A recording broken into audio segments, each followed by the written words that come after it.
This essay was originally written in February 2018, published on Medium, addressing that additional American rape culture. Sexual violence?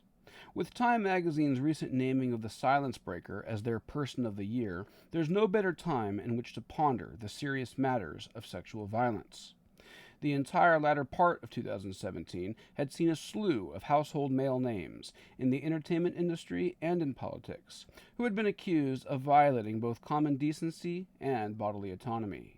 People are rightfully outraged. The resultant hashtag, #MeToo, set off as the other, even costlier California wildfire. Becoming not just a national conversation, but an international one, everyday victims lined up alongside the opportunity so as to attest to similar experiences. One hopes that justice is delivered. Lesser-known headlines derive from a landmark case taking place in Michigan, where 3 doctors find themselves at the center of the nation's first legal test of that abhorrent practice found in places like Africa, Indonesia, and Egypt. Let's call it by its name: female genital mutilation, FGM. It's estimated that up to 100 young girls were genitally violated at the hands and tools of Dr. Fakhruddin Attar, 53, his wife, Farida Attar, 50, and Detroit emergency room physician Jumana Nargawala, 44. There's a detail that I wish to explore here. According to the Detroit News, federal prosecutors want to argue that this was a sex crime. Yes, I wish to enlarge the discussion of rape culture. The doctor's defense? Religious freedom. The religion? Islam. In fact, there is a pretext given in Islamic literature, which is not to say that the majority of Muslim sects practice it. The deputy director of the ACLU says, rather sanguinely, that the First Amendment doesn't allow any of us to ignore laws protecting people from harm. We'll see shortly. However, for intactivists living in the land of the free, that sort of hypocrisy smacks us hard across at least our face. True, the world has a population in which roughly 30% of men are circumcised. But the problem is that that number includes males who are teenagers and older, accounting for international Islamism. This is because Islam, unlike Jewish and Gentile society, does not circumcise their infants. America remains the sole nation, outside of Israel, that routinely mutilates the genitals of their baby boys. A half hour's worth of Googling, and one can accrue a small mountain of articles that chastise any comparison between the two forms of mutilation. Simon Hockhauser, co-chairman of an organization in the UK that protects the rights of the Jewish community, writes that FGM subjugates women, and that cut men are very happy. The famous skeptic Michael Shermer asserts that motivations matter, and that the prime motive of FGM is to control women. Lyndia Smith at IB Times writes that FGM poses a deep-rooted inequality between the sexes and violates a woman's right to health, physical integrity, and security, as well as the right to be free from cruelty and torture, and occasionally takes away the right to life. An article up at Femme magazine repeats the concern for reasons why they are carried out, arguing that FGM's main purpose is to keep women controlled and to diminish their identity as sexual beings. Finally, Leela Hussein, writing for the Huffington Post, says that the purpose of FGM is to control a woman's sexuality, and that MGM is not done to decrease a man's sexual pleasure. While admitting that I am not as well read on FGM, I'll accept these premises as given. Also, we should all earnestly agree on the importance of intentions. Certainly, those listed would constitute sexual violence. But as I will now demonstrate, these commentators could not be further from the truth. In its long history, male genital mutilation has been used explicitly to control men's sexuality, i.e., to reduce sexual pleasure and to curb masturbatory habits. Note, it should be realized that genital mutilation is as old as the pyramids, and because of that, the reasons why are myriad and still theorized upon. Glick's gruesome history. The oldest depictions of male penis cutting are to be found in ancient Egyptian artwork. Being obsessed with purity and cleanliness, it is thought that they would excise the foreskin just for good measure. Of course, MGM is usually associated with the Egyptians' absconded captives, the founders and followers of Judaism. Leonard Glick, a Jewish doctor turned historian, outlined the links between modern circumcision and its most popular practitioners. His 2005 study, Marked in Your Flesh, is a recommended authority. We all understand the basics. In the book of Genesis, Yahweh commands his humble servant, Abraham, to circumcise not only himself, but also every single male in his family, and all male descendants henceforth. As long as the house of Abraham kept this pact, the forebearer would persist as the father of many nations. At some point in the 1st or 2nd century AD, the operation became unspeakably grotesque. Before, it was only the bit of foreskin that hung below the glands that was to be severed, thus foreskin. This was known as mila. But now there were two more steps. The first was peria, whereby the entire tissue was to be separated from the glands of the penis and then torn off with a sharp fingernail or object, ensuring that no penile skin remained. Next and last came mitsitsa. Here, the mohel wraps his lips around the infant's wounded member and sucks away at the gushing blood, soon spitting out a mixture of amputated flesh and scarlet saliva. Aside from escaping disease, a sip of sweet wine is the best thing that the weak-old victim can hope for. I need to make a note here.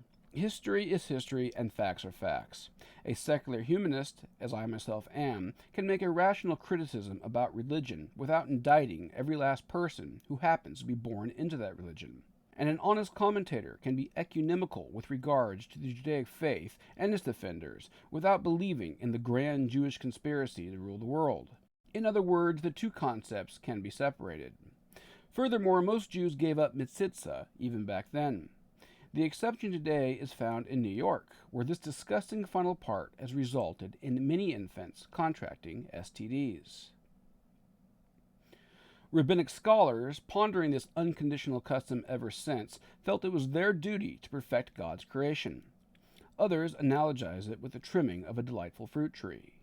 Christians came to reject all of it. The Apostle Paul offered a clear refutation, as did St. Thomas Aquinas and Martin Luther many eons afterwards. Nevertheless, the sacrificial drawing of blood was essential.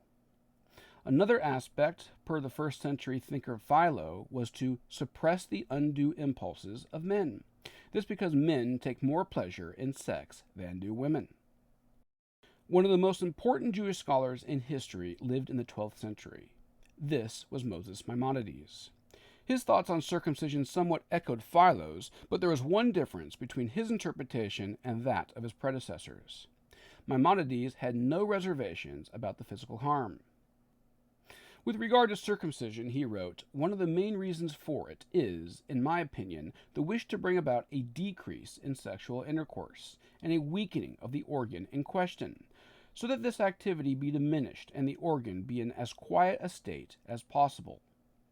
He added that the sages, may their memory be blessed, have explicitly stated, "It is hard for a woman with whom an uncircumcised man has had sexual intercourse to separate from him." In my opinion, this is the strongest of the reasons for circumcision. Surviving through the centuries, many of which were racked with embargoes, circumcision came to the New World. Jews who immigrated to the U.S. wanted to keep their mutilation tradition alive, and that they did. Sometime around then, the natural act of masturbation became an affront to Victorian sensibilities. Early in the 18th century, an anonymous English publication condemned it as a cause for impaired growth, physical weakness, impotence, ulcers, epilepsy, and, finally, early death, writes Glick. The work appeared in 19 editions, with some 38,000 copies sold. As already stated, the wacky motives for genital cutting are numerous. Doing the research, one almost gets the sense that people were simply making stuff up, i.e. reflex neurosis was the idea that the foreskin, as a kind of spark plug sending erratic jolts to the rest of the body, had caused everything from stomach aches to paralysis. This was taken very seriously. And then came panic about phimosis, venereal disease, and cancer, with MGM heralded as the needed prophylactic procedure. While I will try to list the most influential expounders, it should be said again that the evil of masturbation was somehow always floated into the equation. In 1855, Jonathan Hutchinson, a distinguished British physician, became the leading advocate for circumcision.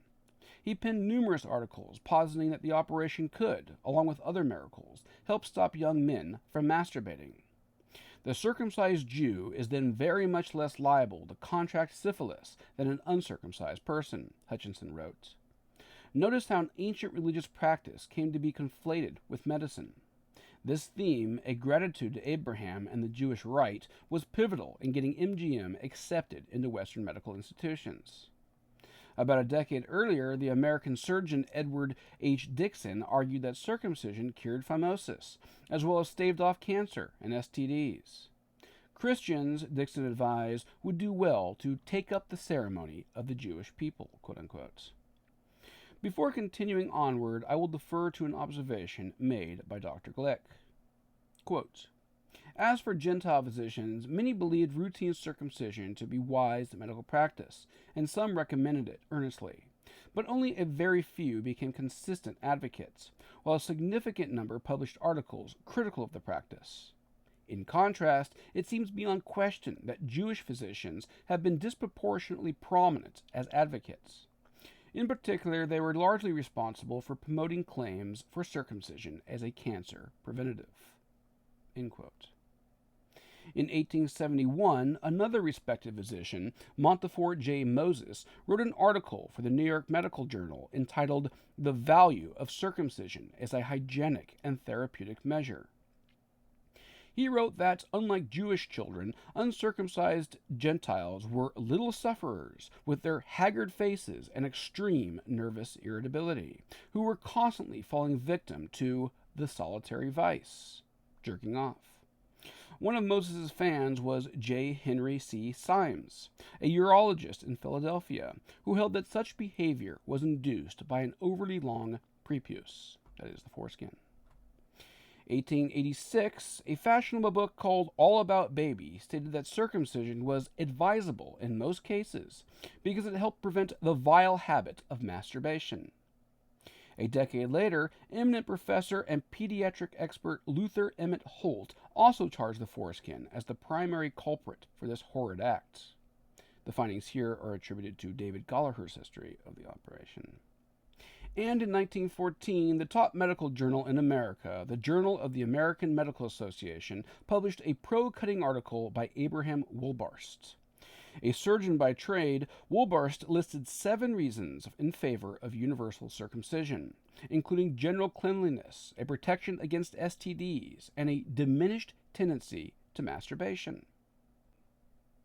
Yet another was C.W. Cockshut, who wrote in a British journal that the adolescent male shall copulate as often and as promiscuously as possible, but as a concern for civilization, it requires chastity, and the glands of the circumcised rapidly assume a leathery texture less sensitive than skin.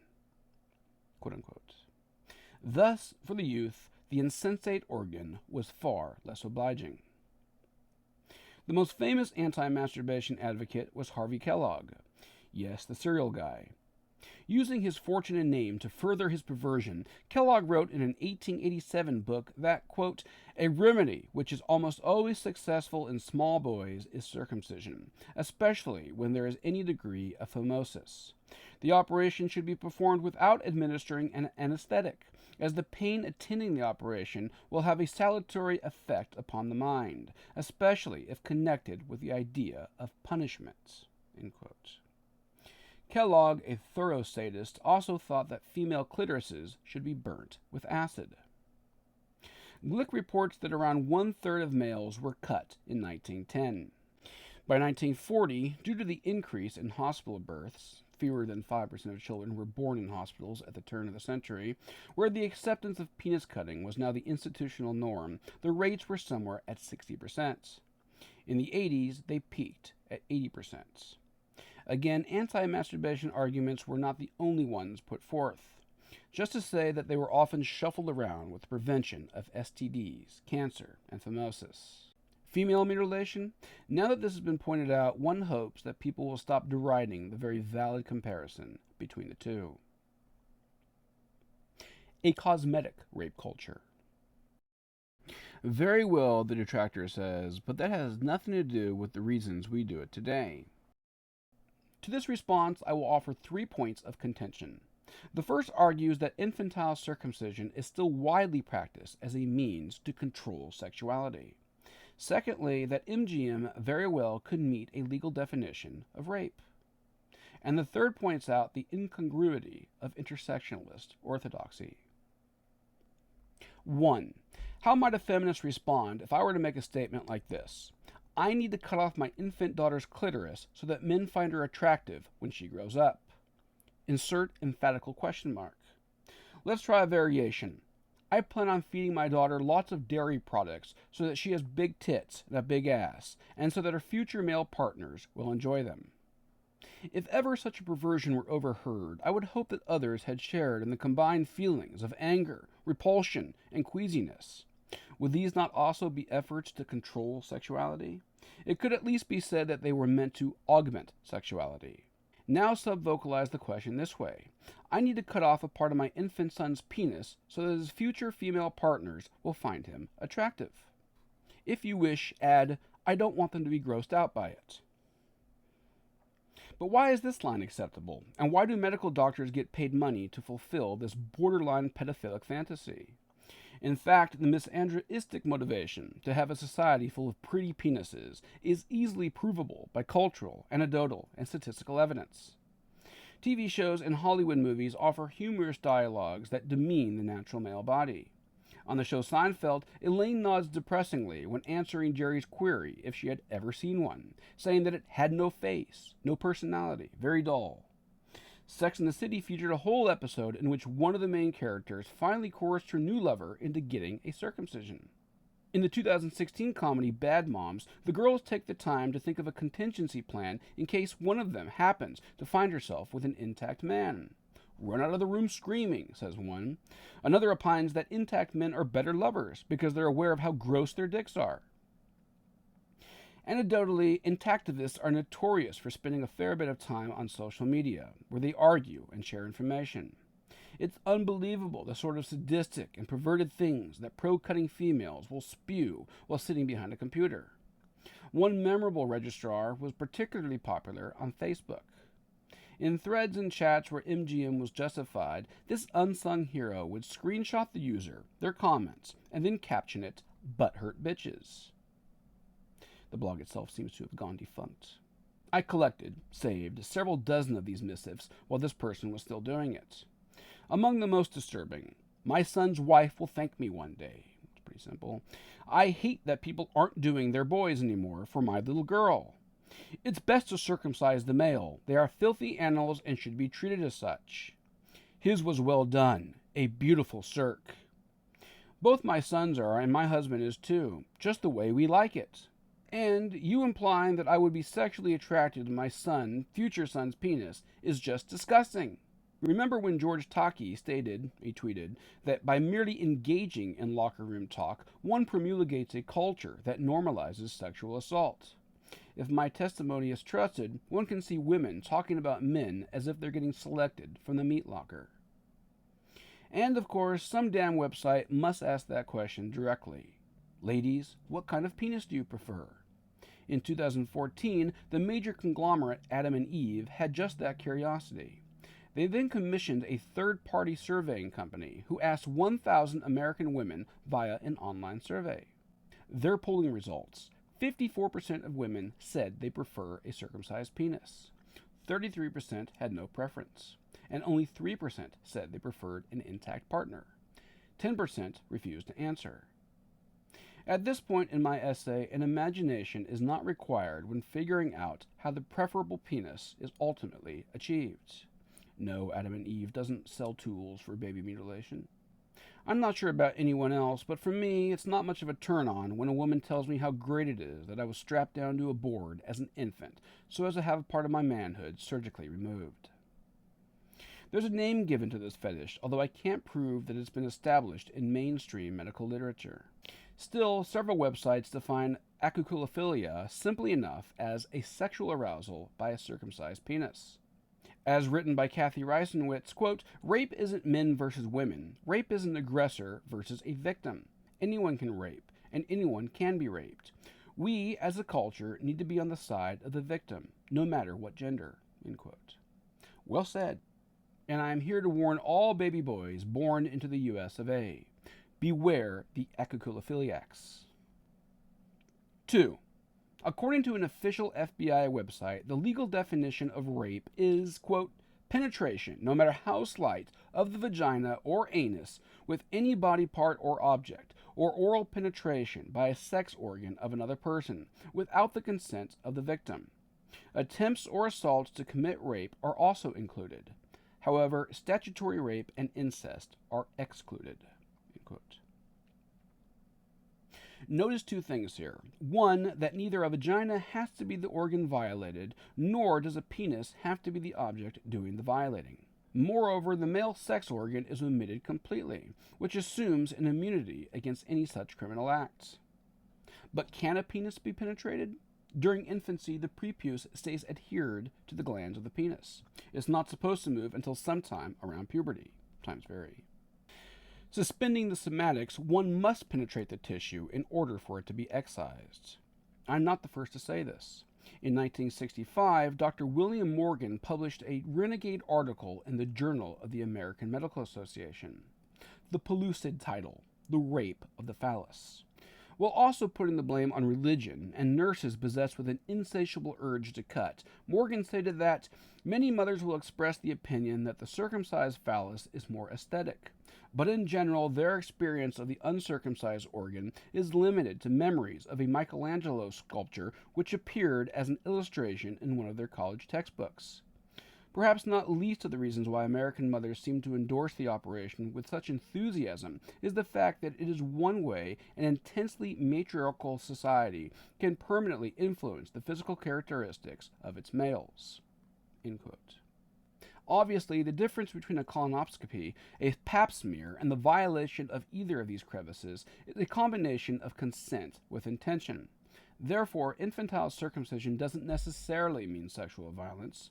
I'm sure there are a few parents who are genuinely inveigled by medical arguments, disproven as they all are. But as we've seen, there are many who harbor these perverse motives. 3. Finally, I predict that my critics will come largely from the intersectional left. For now, I have no space in which to expound on their non-arguments, inanities, or to explain how they continually evade the padded rooms.